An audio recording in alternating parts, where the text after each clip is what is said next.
All right, man, we're streaming live. The RCO Growth Kit. Tell us who you are. I'm John Brancato Jr., coming to you live from the shores of Lake Erie and the Niagara River up here in Buffalo, New York. John, how'd you get into the business? Fourth generation now to be running the company here in Western New York.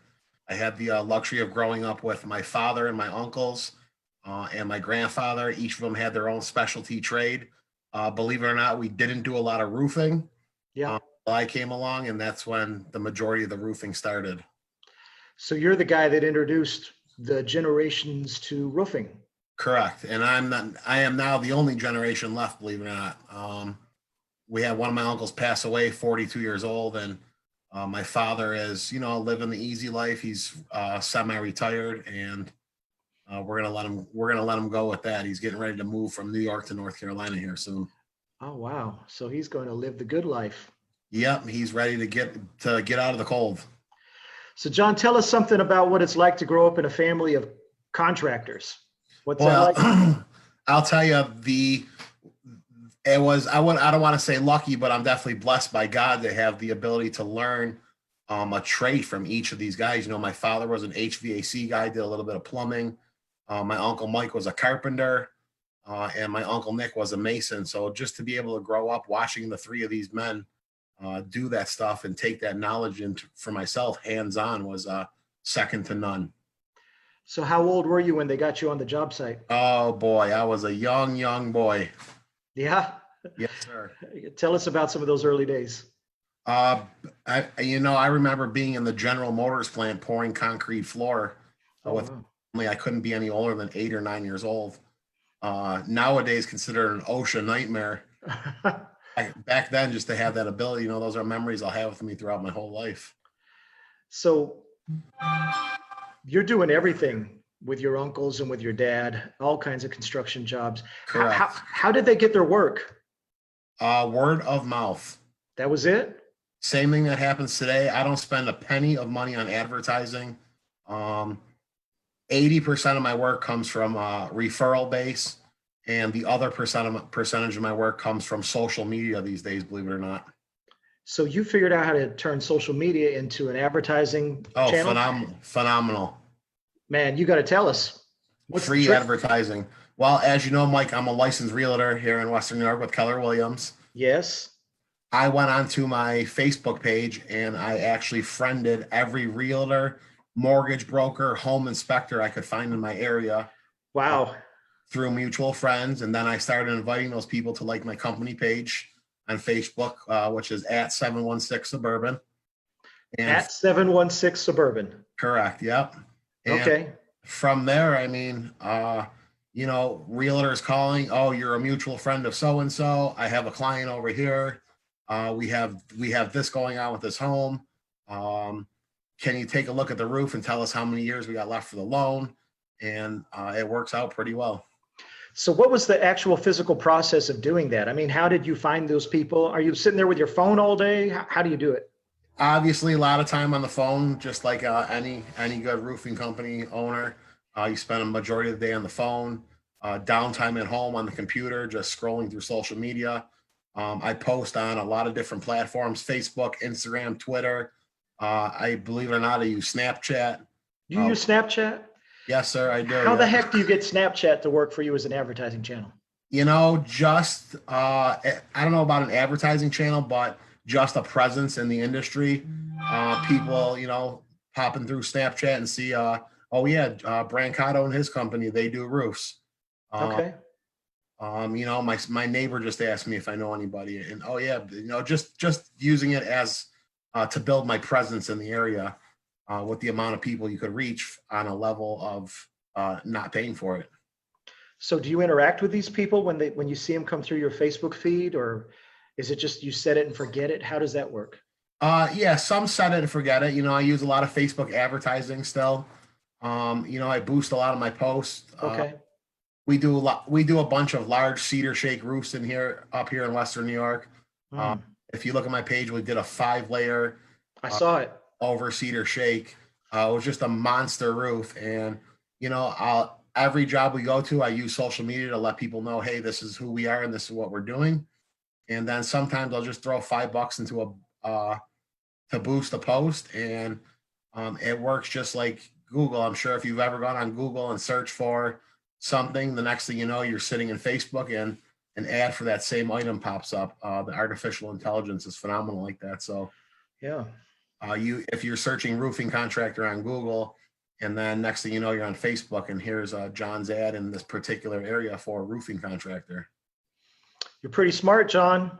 Social media is the platform these days. Everybody, every single person in America has that phone in their hand. The phone book is dead. The TV is dead. The radio is dead. I mean, if you think about what you got to do to be able to get into someone's house, what's in their hand every single day? That smartphone is in that hand. Yeah. So can we talk a little bit about your cross education? Sure. Not only are you a contractor, but you kind of have this high level education from the world of real estate. And realtors, they have some of the best marketing and advertising and networking education on the planet. You're with Keller Williams, which is they're the big dog, right? They are the largest real estate company in the whole world. They are the third largest here in Western New York. Okay. Western New York is basically everything that touches Lake Erie on the western side of it up to the Niagara River, including Buffalo, Niagara Falls, and areas just east of that. Okay. So do you use your real estate license to help you get roofing jobs or? Oh, all the time. Yes, sir. Okay. How does that work? Well, first of all, I go to meetings in my office, not just to go to meetings, but when you go to a meeting, there's 50 to 60 other realtors there every Tuesday morning. Well, these people are in the business of other people's homes. Okay. And that's the business I need to be in too, because your home, hey, you're going to sell your house, put a roof on it first, or the bank won't give you a loan until there's a roof on that house. Right. So you have a built-in referral network just showing up for your own meetings. Oh, phenomenal. Yes, sir. Phenomenal. And do your people pass your name around, or is? Oh boy, I go to the meetings loaded with a pocket full of business cards, and I don't leave until every card is gone. So how did you get that 5-layer tear off with the wood shakes underneath? That was a word of mouth referral from a customer I did 10 years ago, believe it or not. 10 years ago, huh? 10 years ago, yeah. Do people replace the roofs in Western New York? I mean, is that once every 30, 50 years? Well, what we're up against now is these guys re-roof these roofs for so long. I mean, every 15 to 20 years, they were hand nailing a layer of 3 tabs on. So now with the codes these days, obviously they have to come off. 2-layer is our code, so they got to come off these days. So the old generation that was just re-roofing is now the new generation of roofing who has to tear off. So you've invested quite a bit in your equipment and your materials, your crews. I saw when you posted some of those pictures, you have some pretty good material, some pretty good equipment that you're on the job site with. Sure. I mean, the equipment is your tools, period. I mean, you got to have the right equipment, the right tools to get the job done. Mm-hmm. Make the job go as smooth and easy as possible for everybody. These are tough roofs we're doing. Mm-hmm. John, are the majority of your roofs, are they retail? Are you financing them? Is it insurance work? How are you finding these things break down? I don't do insurance work no more, which a lot of the viewers will probably find that's absolutely crazy. Right. A lot of retail work, Okay. job after retail job. And yes, I do offer financing. Do most of these people, are they cashing out their 401ks to pay you? Are they writing a check out of their account? How are they paying you? I would say 15 to 20% of the business people are financing these roofs. Okay. Is a check from whatever, the savings account, the 401k, the Fidelity account, wherever they have the money stashed away at. Mm-hmm. Where's your favorite place to get the money, John? My favorite place to get the money is in the bank when the check gets cashed. I got you. So job site marketing, can we talk a little bit about that? When you have a job up in production, how do you market to the people around you? Basically, I have one of my, let me say this in a way that's not demeaning to anybody. I have one of my better looking guys. He'll walk the job site with door flyers or postcards to say, hey, we're in the area.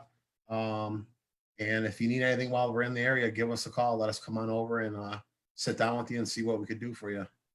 How effective is that? That's very effective. Oh yeah. Especially when people come by the job site, they see, 6 or 8 trucks sitting there and a bunch of guys working. I always try to go and meet the neighbors who I see in the neighborhood. I like to spend as much time on the job as I can. And when I see neighbors during the nice weather, I'll go meet and greet and sell myself to these people before I'm ready to start selling them something else. Yeah. Um, Once people are comfortable with you as a person, it makes the next part of your transaction a lot easier. Well, it's pretty easy to see. I mean, you're a friendly guy. You don't scare people off. You're a Bills fan. That's right. Go Bills. I did like the Bills back when they had Thurman Thomas, but that was a long time ago. Barry Sanders also graduated from the college I first attended, and he was a great running back. Phenomenal. Oklahoma State kicked out a couple good ones there. Yep. Plus, you had the greatest comeback of all time. Yes. And we actually got the forward lateral call we've been waiting for in Tennessee a couple weeks ago. Yeah, there you go, man. Finally even things up. Yes. Okay, man, I'm going to take a break and I'm going to look at these comments and see if we got anything in here, anything that anybody wants to see or know about. And if not, we'll keep going, man. Okay. Ooh, I see we got the great Jeremy Chappell, Mike Schmidt, Kevin Burrell. Mike Schmidt, man, he's killing it. I don't know if you see him online very often, but he just started Mid-Atlantic Roofing, and man, his team is tearing it up. Where are they out of? The Mid-Atlantic area. I'm not sure where that's at. Okay. But yeah, you'll see him online quite a bit. All right, so let's keep going here. Let's talk more about this Keller Williams deal. Okay. So when you originally signed up to become a realtor, did you see that there was going to be synergies between roofing and real estate? Or I didn't see synergies immediately. But I was following the advice of some other gentlemen I had in my life that said, a lot of guys in your industry are taking the profits they're making and going and buying gigantic houses and boats and toys. Be smart about it and put your money into your future. Mm-hmm. And then when you're ready for it, you go buy those toys and stuff like that. So that's when I said, all right, well, obviously the quickest way to wealth in America is through real estate. So I said, let's incorporate the two where I could use some of my money to go ahead and start building myself a small real estate empire. So are you actively buying properties now or investing? I'm buying and flipping, and now I'm more on a trend of buying and holding. I have 24 rental units, mm-hmm. and I would like to double that within the next year. Okay. Now, I'm sure there's other roofers that come in and try to market to your real estate agents. Oh, absolutely. Obviously, you want to be the number one guy in the office, but if a guy's out here listening to us right now and they're trying to think of different ways to market and open up new advertising channels like realtors, what would your advice be to them? I mean, what's the best way to approach a realtor? How do you make sure that you're valuable to them? What's the services that you offer? I mean, what's the deal? A lot of times you could call the broker or the office manager and say, hey, when's your next company meeting? Can I come in and do a short, simple 5 to 7 minute presentation? I'm a licensed contractor in the area, and I'd like to touch base with the people in your office to let them know how my services can be of help to you guys. So let's say they let you come to the meeting. What are the things that those realtors want to hear? What's valuable to them? They want to hear that you're licensed, that you're insured, and you want to leave them having a good feeling about who you are as a person and a company when you leave that room, because they just don't want to refer out Joe Schmo to anybody, especially one of their customers who's going to give them repeat business in the years. Feel comfortable with who you are as a person and who you are as a company as well. So it's really more of you're building your trust with them? Sure. Trust is everything. Yep. Okay. Is there anything that a contractor could do that's like a red warning light? Do not do business with this guy. Stay away. Danger. I mean, there's obviously always the red flags of stay away from this guy. I always like to present myself with, hey, if you need references, take a look at my Facebook page, period. It's free to do. I don't even have to know you were there. And when I leave my customers at the end of the day, I hand them a little postcard that says, now that we're done, if you wouldn't mind, hit Facebook up. I'm sure you're there 4 times a day already. find my page at 716 Suburban, like it, and leave me a review on the page so the next person knows that I left you with a smile on your face. So I'm getting a trend here with you. You're driving a lot of stuff back to your Facebook page. Social media, everybody is there. Everybody is there. I mean, this is happening now between me and you. How is that? Yeah, it's social media, right? Social media. Absolutely, man. What are guys doing wrong with their Facebook pages? You know, content that is quality stuff to the end user is the biggest thing. So if you know somebody that's looking for a roof, getting yourself in front of them and saying, hey, here's 15 pictures of what I did the last week. Here's 4 different roofs that me and my company did. That's the biggest thing, because you're going to get that phone call then. And that's on your business page, right? That's on my business page. Yeah. How do you use your personal page on Facebook, John? I use my personal page for, I drive traffic to my business pages, believe it or not. Okay. And I always cross link between my personal page and my business page. So if I post today's roof job that we did on my business page, I'll share it to my personal page as well. Okay. Said I have over 1,000 people on that personal page that are realtors, mortgage brokers. These people are in the business of other people's homes, and that's the business we need to be in. So again, on your Facebook page, your personal page, and your business page, you were very intentional about who you friended, who you reached out to. Oh, absolutely. Yep. And you were hitting, let me see this again, mortgage brokers, Mortgage brokers, realtors, home inspectors. home inspectors. Was there anybody else that you were particularly interested in? The local plumbing company, the local electrician, Okay. the local handyman. Anybody that's a professional service dealing with somebody's home. You got it. Okay. And then you're putting the stuff on your personal page and sharing it to your business page. Or vice versa, yes. And then you're boosting your business page posts. Correct. Because you're wanting to take advantage of people maybe going to Google, and then Facebook has them tagged as being interested. You got it. Artificial intelligence. AI. AI, yep. What else do you know about artificial intelligence, John? I know it's phenomenal and it works. And it works. That's all we need to know. I mean, the thing with Facebook to Google is you could search Google for a local roofing contractor. And if you have a boosted post or a Facebook ad running, the phone might ring and you might click off that Google page for a minute. And then the next thing you know, you're clicking on Facebook and guess whose ad's in front of them? Yeah, because Facebook has you cookied, has you tagged already. And That's right. Looking for a roofer. Instagram is phenomenal. Twitter is phenomenal. Okay. And that's something I tend to do. Another thing I do is I post the local weather every single morning to the company page, because people wake up and they're getting ready for the morning and they pop open Facebook and guess what's sitting there? The local weather. So they might stop for just 3 seconds to read today's weather. But while they're reading today's weather, guess whose name they read at the top of that post? Yeah, it's good point, man. I know I check the weather. John, you mind if we stop? We got a few comments. We got some questions from the audience. Absolutely.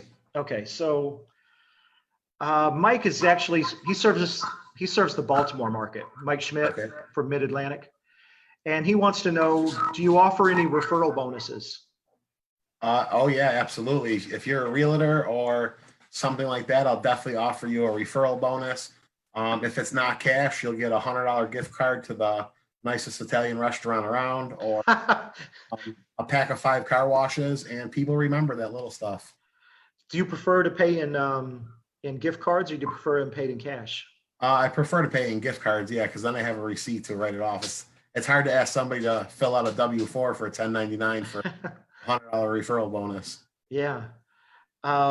Especially realtors. I mean, you give something to a realtor like that, they remember that stuff, and as long as their client is satisfied with you, they're going to keep referring you and referring you and referring you, because it just makes them look like a better person, because they're bringing you, I have a service that you need, and you feel comfortable recommending it to me or to their customer. Do you have any any realtors that have referred you multiple times? Oh yeah, I have one guy I've worked with for about 10, 12 years now. Really? I sell on average 7 to 10 jobs a year just based on his referrals. So he's good for one a month. Absolutely. And do you have any realtors that you'd really love to work with, but you've just never got anything out of them? Yeah, I get a lot of talk and a lot of chatter from people all the time. You just got to weed through the leads just like any other lead. Is this going to pan out? A lot of times for people, I'll use a sky view or an eagle view and just send the realtor the direct estimate. If I get the job, I get the job. Always put in the tagline there, hey, if you or your customers have any questions, feel free to give me a call. Are some of those realtors just abusive of your expertise and they just want to use No, you? I would say they are realtors. I mean, they are professional people. So Yeah. How do you account for the layers on a roof when you're doing your sky views? um, definitely knowing the area that you're going into. Okay. For example, the west side of Buffalo, it's always 3+ layers cedar shake. You know that right off the get-go. Then you head to the outskirts a little bit, Tonawanda, usually 1 to 2 layers over plywood, and different areas, just based on my experience, I know where the cedar shake is at, the plywood is at. And also you could also look up the year built too, which will help Okay. you like that. So you're pretty tight on those numbers once you send it out? Yeah. Cool. Chuck Allen, the great Chuck Allen says, this is awesome. Thanks for sharing your knowledge, John. Absolutely. Chuck's in San Antonio and he's world class, man. And he loves it. Kevin Burrell says, good stuff. Chuck says the weather forecast is definitely great. Mind if I borrow that? Absolutely. And we got several people watching right now. All right. A lot of times too, you have your wife or your girlfriend that's on social media most of the day or a lot of part of the day. Designating that task to her is a huge thing right there. Here's 10 pictures of the roof we did today, babe. Can you get them up on the Facebook page? And, just teaching her how to get into that rhythm of what to do.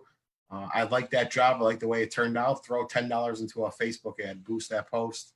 Mm-hmm.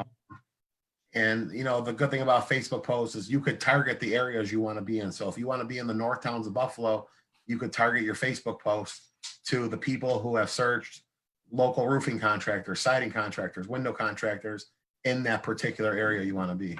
Yeah. So you do set some parameters around your targeting. Yes, absolutely. Now this time of year, I like to shrink my target area a lot. We have 3 seasons here in Western New York. Basically, April starts our roofing season because it's cold up until then. And I'll, once spring hits, I like to have 4 or 5 of them right out the gate to go with. And then it becomes my time to do what I do the best, and that's sell work, keep my guys busy. And then as we get into fall, I have so many things stacked up and ready to go that I like to just shrink that area down to a particular area where, okay, I got 7 jobs sold in these 2 zip codes, which are right next to each other. Let's target that area. My lawn signs are out, my trucks are out. Let's build a presence right there in that area. So you're really focusing on where your efforts are so that you can take advantage of it before the snow flies. Yeah, absolutely. I mean, if you're in a particular zip code and you got your lawn signs out, you're putting them on the corners or in front of customer's house, your trucks are rolling around, your guys are going to the gas station or your local McDonald's for lunch, people see your ad on Facebook, then they will notice that truck driving down the street, or they will notice that sign sitting on someone's lawn. John, do you realize how much knowledge you're dropping here? Well, that's good. I mean, I hope that it helps everybody in the group here, because obviously we're all here for one reason. Man, you are sharing some advanced ninja stuff, and everybody is, they're appreciative of it, and I'm appreciative of it. So when do you start winding things down for the year? Last year we worked right until the new year because we had a pretty easy start to winter. I think we only had 1 snow day before January 1st, which is unheard of. Wow, that's crazy. So, and then once the lake starts thawing in Western New York, that's when it's time to go. That's when the phone starts ringing. And that could be anywhere from the 2nd week of March to the 2nd week of April. So what do you do with your downtime, John? As little as possible. As little as possible. Okay. I spend a week to 10 days every year in the Blue Ridge Mountains of Georgia. I have Oh, a good wow. on there, so I look forward to that. And then, just getting the office cleaned up and paperwork done and the honey-do list around the house and stuff like that. Aside from your crews, do you have anybody that works with you administratively? I do. I have a full-time admin.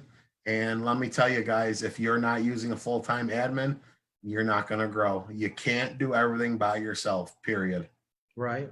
And I struggled with that for a long time. I was the accountant, the bookkeeper, the payroll guy, the estimator, the contract, meeting the customers when I'm done, advertising. I tried to wear all those belts for a long time. And once I realized that I have to let some of that go, I flourished at that point in time. Who answers your phone for you? I have a girl, Melanie. She answers the dedicated business line, Mhm. which is phenomenal for me. Has that freed you up quite a bit? Oh my gosh, I was taking 70 to 90 phone calls a day just on that line. It was my life, Yeah. that phone. And 80 of them were, we need to talk to you about your Google listing. You got it. Your computer is out, your printer's out of ink. We want to put you in the phone book. Yeah. Yeah, your Google listing's expired. And I found nothing destroys productivity more than a phone call for something stupid. It takes, productivity experts say it takes 30 minutes to get your focus back after being interrupted. That's incredible. That's incredible. Now, this So, is the first season that I haven't worked on the roof, believe it or not. oh, good. 18 years of business. This is the first one that I haven't actually physically been on the roof. What are some of the roles you have your admin doing? Well, first of all, she answers that telephone every single day. Okay. She collects checks from customers from me. She drives out, or she invoices, or how's that work? She does it all. She invoices, she drives out. If it's a customer that wants to pay by check, there has to be face-to-face interaction there. Those numbers are dwindling. A lot of people rather just put you on the debit card or the credit card these days. Right. She does all my banking. She does all my permitting and licensing. So she gets Oh, wow. there. She deals with the municipalities, and so on and so forth. So does she also do your accounts receivable? She does. Yep. Do you have purview into your accounts receivable? Do you know what that running number is on a day-to-day or week-to-week basis? It's something I should check more often. But you get busy and some things get put aside at some points in time. Absolutely, man. What was the most surprising benefit of hiring an admin? Just freeing up my time. I think you had a post about this last night or maybe it was today about focusing on productive tasks. Yeah. I do one thing really well is I get in front of that customer and I sell a job. So as long as I could keep doing that, then people are working still, and people are happy. We're making money. What's the thing you hated the most that you're glad she took over for? Answering that telephone. That was it, huh? Oh yeah. Hated answering the stupid phone. Well, let's see. We've got Bruce Boyd, great info. Mike Duran's watching. Eric Thomason, a heavy hitter from Texas, is on. He has great info. Thanks for sharing. The great Jojo Kozel is watching. Got a lot of people checking us out here. Did you ever go through a time where you're like, I don't like this business, I don't want to do this? Oh yeah, absolutely. There's a week every year where I'm ready to move on from the business, but it never happens. Obviously, everybody gets burned out on what they do, and you go through those stretches where you're busy for 6 weeks, you're 50, 60 hours a week and no free time. You just get burned out on that stuff. But so hitting that reset button all the time is very important. What's the best way you found to hit the reset button for you? Those Lake Erie smallmouth bass is the best way I found. Do you take a week out? Do you take a couple days? How do you do it? Yeah, I'll take a long weekend. I'll take off Friday afternoon, and that's it. I shut down till Monday morning. Like I said, I have a good friend down south in the Blue Ridge Mountains. I've been down there 4 times already this year: Thursday, Friday, Saturday, and I come home on Sunday. Just hit the reset button and come home. That's awesome. And then your admin handles the calls while you're gone? Oh, it's phenomenal. Sets up the appointments. Okay. Yep. All right. If you had any word of advice for somebody that's a first generation, they're just trying to make it happen. Here you are, fourth generation. What would your advice be, John? Well, obviously focus on the productive tasks at hand. Like I put the other day, if you want to be a roofing company owner that you want to do 75 to 100 roofs a year, you have to be doing the tasks of a guy that's going to do 75 to 100 roofs a year, not spending 2 hours a day at lunch with your buddies, uh, not partying in the bars until 12 o'clock at night, not waking up till 10 o'clock in the morning. Get up, do your thing, and reset and start the next day again. If a guy's doing a certain set of processes, can you be pretty sure that he's going to be successful? And if so, what are those processes that he'll be doing that leads to success? Well, this goes back to the same thing, focusing your time and hand on the productive processes.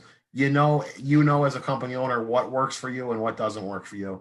And once you get into it 6 months to a year, what you need to be doing at that point in time and what you don't need to be doing. If it's 3 o'clock on a Thursday and you have an appointment to go to, you don't move it to the next day to go hang out on the boat with your buddies. You do what you have to do. You put in the work. You got to put in the work, or else you're just the next guy. So what are the processes that matter for you? What are the 3 or 4 things that you absolutely have to do, John, in order for your business to be successful? I always try to sell myself to the customer before I sell them the product. Okay. A lot of times the generations are different. So the generation above me, they want you to come into their house and sit with them for 10 minutes so they get a feel for who you are. So I always try to define myself with one thing with those people. Do they have a dog? I got dogs too. Do they got a Yankees or a Red Sox flag flying out in front of the house? Hey, I'm a Yankees fan. You're a Red Sox fan. That's always great. Sports, what kind of car they're driving. Always finding one thing for me that could associate myself with that person is a great icebreaker, and people feel comfortable after that small conversation, believe it or not.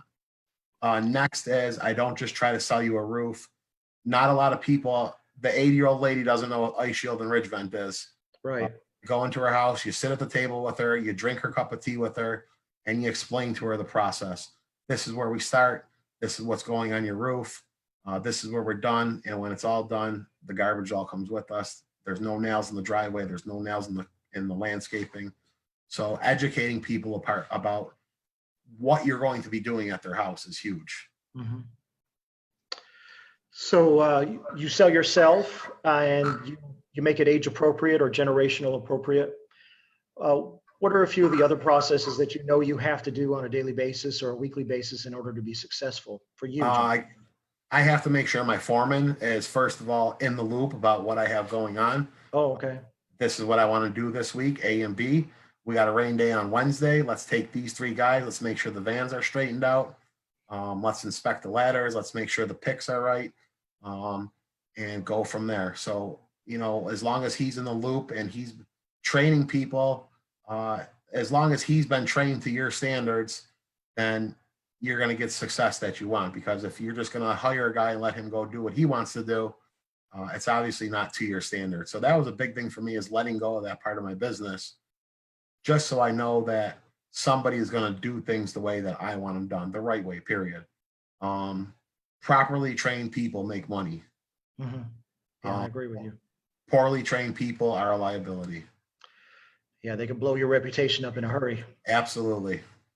So do you prefer to communicate with your foreman belly to belly, over email, text? How do you communicate with them? Your expertise?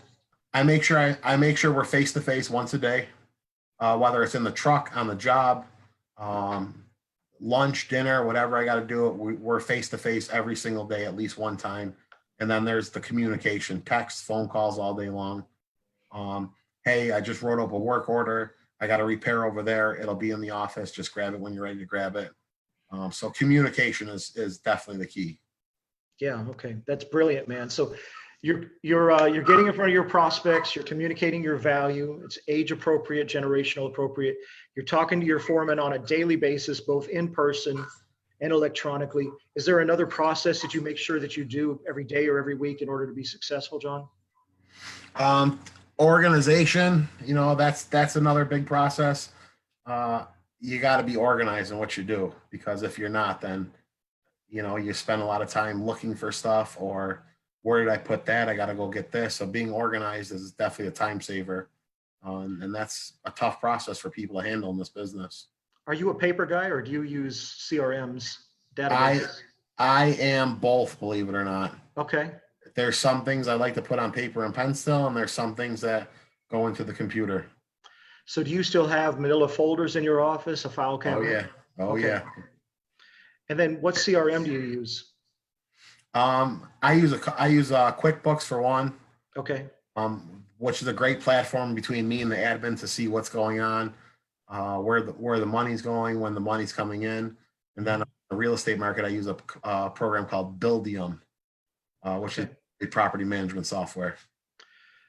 Do you have any check marks or check dates when you're sending out cards to your people or doing any kind of follow-up marketing? Yes.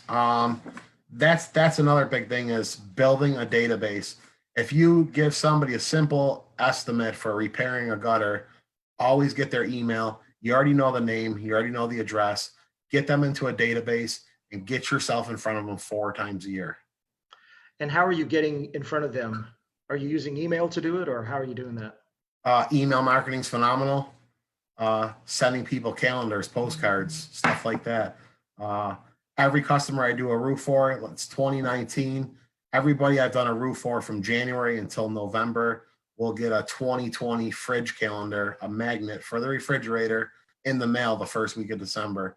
So basically, I just put myself into everybody's home. As simple as that. People don't throw out fridge magnets. Does that crap work? They stick them to the fridge. Yes, they absolutely work. Magnetsusa.com. Give that website one more time. Magnetsusa.com. All right, let's check the comments here because we got some more.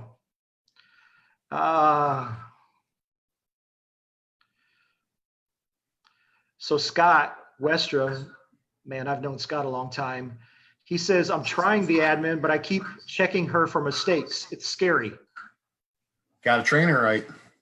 How do you do it? Got to just be on top of her and make sure she's doing what you want done the way you want it done. If she can't do it, move on. So did you know this admin you brought in? I did know her, yep. And believe me, there was a learning curve for me and her because, well, for me, I had to release myself from doing all those tasks. And B, I had to now train somebody to do it the way I wanted it done, the way I've been doing it for 15 years now. This is how I want it done. No different way. If you want to implement something new, talk to me about it first. If I like the idea, we'll implement it. If I don't like the idea, we're just going to continue doing it the way I've been doing it. Do you pay her a lot? I don't pay her a lot. She works about 25 to 30 hours a week, and she roughly brings home about $2,000 a month. Okay, well, it's respectable money, no doubt. Sure. I mean, I don't want her drifting away and babysitting someone's kids, or I can't answer my phone because I'm doing this, or I can't answer your business phone because I'm doing that. It's respectable money for, she's a stay-at-home mom. She puts the kid on the bus in the morning and she has all day to do what I need her to do. Do you have her working? Does she work out of her home or does she come to one of your rental properties? Or she works out of her home and in our office. Okay. Oh, and I'm flexible about that. If you want to stay at home today in your pajamas because you don't have nothing to do except return emails and voicemails and stuff like that, then stay at home till noon and then come into the office. Or you want to come into the office, come into the office. Let's meet at the office. And, I try to spend a few hours with her every week just to make sure we're both on the same page, because obviously her success is my success as well. Do you have times with her like you do with your foreman where you just have to look her eyeball to eyeball? Oh yeah, absolutely. Yeah. Absolutely. I don't want to sound stubborn about it, but the best thing for me to say is, hey, I've been doing this for 15 years with success. I have to be doing something right here. Right. What was the hardest thing for her to get? Just learning the systems I use. And that's it. Teaching her a new system. She had some experience with QuickBooks already, Microsoft Office, which was obviously a huge benefit for me. So just learning the system of how I want things done was probably the biggest learning curve for her. John, if you don't have a system yourself, it's hard to teach it to somebody else. Absolutely. Yeah. All right, man. Well, we are crawling up on, man, we've been at this a while, John. How you Really? doing? How you hanging in there, man? I'm good. I'm good. You doing okay? Thinking about that Bills Dolphins game already this weekend. Well, here's the thing, is that the Dolphins are probably not going to surprise you. No. I'm They not. are who they are. So I have a couple young boys. I have a 10-year-old boy and an 8-year-old boy, and they'll be attending their first NFL game this weekend. So, Is that right? You're going to take them to the game? yeah, I'm taking them to the game. I've been looking forward to this for a long time. What do Bills tickets cost? About $200? Yeah, I mean, you could get upper level for $75, or you could sit sideline for $350. No, That's not bad. just like any NFL stadium, there's no bad seat in the house. That's good, man. Are you married? I am Single? not married. Single man? Yeah, kind of single. Okay. In a relationship? Yes, Okay. That's who's posting your Facebook pics. yes. Good, good, good. So what's the challenges of running a business and holding a relationship together? Well, to be quite honest to you, I was married to the business for so long that it cost me a relationship, period. Hmm. And it is what it is. I learned from my mistakes and I moved on. So that goes back to hiring that admin to take some of them tasks and duties from you to free up some clear time to be with that girlfriend or to take the kids to the football game because that stuff's the important stuff. Looking back, how would you know that you were kind of crossing that line and it was going to cost you your marriage? I mean, this is a sensitive topic and I apologize for asking. Sure. I know guys want to know this. I spent a lot of time. I'd wake up, I'd be out the door at 7 o'clock in the morning, and I'd come home 6, 7 o'clock at night. And I would sit in my home office till 9 o'clock at night doing paperwork and estimates, emails, not seeing that providing and the house and the bills paid and the new appliances and the big TV on the wall wasn't just enough. There was more to it than that. So, I had to learn how to walk a fine line between business and providing enough valuable time to the important people around me. John, it's harder than heck, man, to provide for a family, especially in today's age. Oh, absolutely. I mean, there's a lot of pressure on a guy to bring home the bacon. How do you know that it's time to walk away from the computer or close the phone down? How do you know it's time to do it? You don't. I mean, it's almost an addiction to being, I got to do this stuff. I got to write these 4 estimates.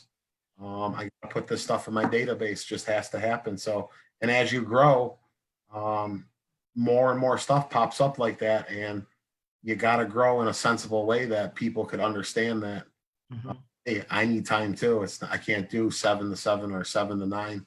I gotta learn how to relax a little bit and spend time with the family. Do you ever look back? I know I do. I'm just gonna say this. I look back and I wish that I would have walked away from the computer, that I would have got up from my desk. My kids were in the other room and I wasn't spending time with them. And the babysitter was the television or the iPad or something. I've tried to be more conscientious about spending time with my kids and involving them in my life. But I mean, how do you do that, John, yourself? How do you make time for your boys? You just have to do it, period. You just have to do it. Obviously, yeah, you got to bring the bacon home, but before you know it, them kids are 8 and 10 years old, and you're like, I could have probably did a little more of this with them, did a little more of that with them. Has to happen. I mean, those kids are going to grow up and they're going to look and see, my dad was always busy, and they're not going to understand when they're 16, 18 years old why dad was doing what he was doing. They're just going to see, dad didn't have enough time to spend with me because he was always busy. That's an awful shame too, man. I don't want that to be what my kids say about me. Sure. Yeah, man. All right. Well, this was a good one, John. Excellent. Thank you for jumping on, man, and being so willing to share your wisdom and knowledge. The stuff you shared alone on Facebook was priceless. That comes from that bold training that we talked about, business outlook and leadership by design. It was absolutely life-changing what I learned in a simple 9-week real estate course, how it could translate from real estate to my personal life to suburban construction of Western New York. So that's stuff that I like to share with these guys because I know they're all wearing the same pair of boots that I'm wearing. Right. And then they're getting up every day and doing the same thing that I'm doing.